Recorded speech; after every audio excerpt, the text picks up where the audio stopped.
Ladies and gentlemen, the President of the United States. Thank you very much. Thanks a lot. I wish I could spend more than a few minutes with you, but the polls don't close in the East for another hour, and there are plenty of election results still left to falsify. You know, with so many people participating in the political and social debate through call-in shows, it's a good idea to be reminded every once in a while. It's a good idea to be reminded of the awesome impact.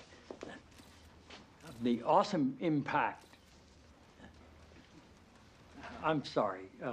You're Dr. Jenna Jacobs, right? Yes, sir. It's good to have you here. Thank you. The awesome impact of the airwaves and how that translates into the furthering of our national discussions, but obviously also how it can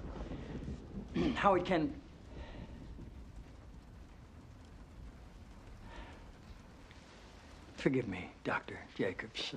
Are you an MD? A PhD. A PhD? Yes, sir. In psychology? No, sir. Theology? No. Social work? I have a PhD in English literature.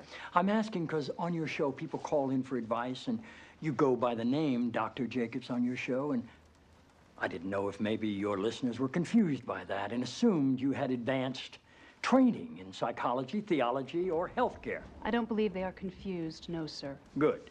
I like your show. I like how you call homosexuality an abomination. I don't say homosexuality is an abomination, Mr. President. The Bible does. Yes, it does. Leviticus 18:22. chapter and verse. I wanted to ask you a couple of questions while I had you here. I'm interested in selling my youngest daughter into slavery as sanctioned in Exodus 21:7. She's a Georgetown sophomore, speaks fluent Italian, always cleared the table when it was her turn. What would a good price for her be? While thinking about that, can I ask another? My chief of staff, Leo McGarry, insists on working on the Sabbath. Exodus 35:2 clearly says he should be put to death. Am I morally obligated to kill him myself, or is it okay to call the police? Here's one that's really important, because we've got a lot of sports fans in this town. Touching the skin of a dead pig makes one unclean, Leviticus 11:7. If they promise to wear gloves, can the Washington Redskins still play football? Can Notre Dame? Can West Point? Does the whole town really have to be together to stone my brother John for planting different crops side by side? Can I burn my mother in a small family gathering for wearing garments made from two different threads? Think about those questions, would you?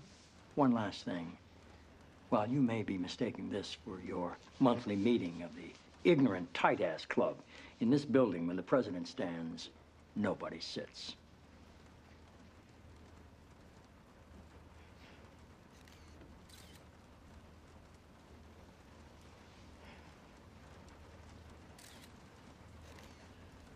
Toby.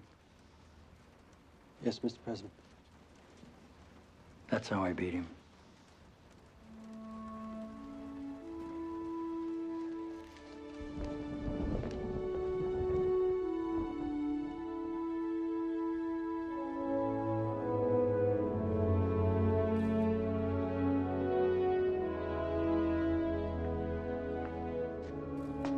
I'm just gonna take that crap off.